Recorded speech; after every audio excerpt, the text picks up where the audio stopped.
Hi everybody, welcome to the Walker's Guide and welcome to day 19 of 30 Days of Wild. And it's a bit late, this one. It's like 9 o'clock. Luckily we're near midsummer, so it's still bright, and I'm at the beautiful Mount Nessin windmill.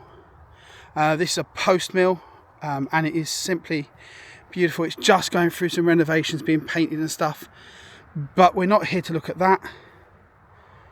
We're here to look at something a little bit more natural.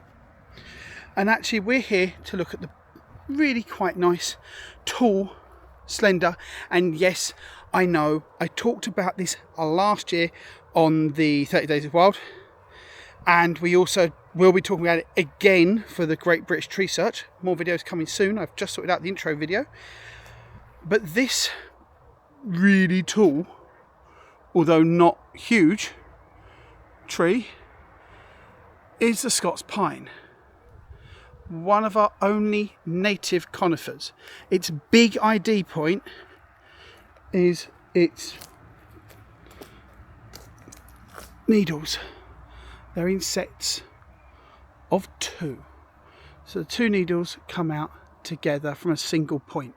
But the easiest way of recognizing it, oh gosh, my knees are getting old, is by the pine cone. What a beautiful bit of engineering that is. So a pine cone is quite clever because they'll only fully open up when the weather is perfect, and when they open up, the nuts that are inside. Now when I was a kid, we thought these scales were the seed, but no, they're not. The seeds are just like this one in here. They're small, and they open up and the pine cone will drop them, and then in time the pine cone itself will drop from the tree. But from a tiny little seed, a great big giant tree like that grows. And it's a tree that's got some use. They've been used for things like telegraph poles and for furniture, and indeed for building pews. But believe it or not, most church pews weren't built out of British pine. No.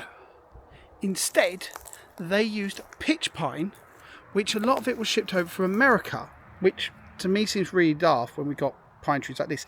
Now these ones are planted on the edge of a play area.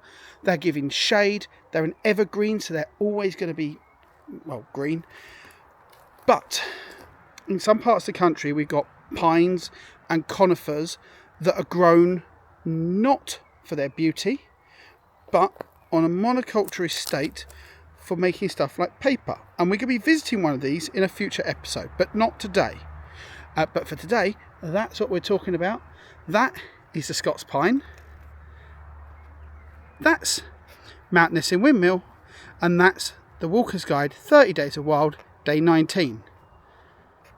I'll see you again tomorrow for day 20. And Sunday is 21st, is the longest day of the year, and we're going to be having a great time. So I'll see you later. Bye!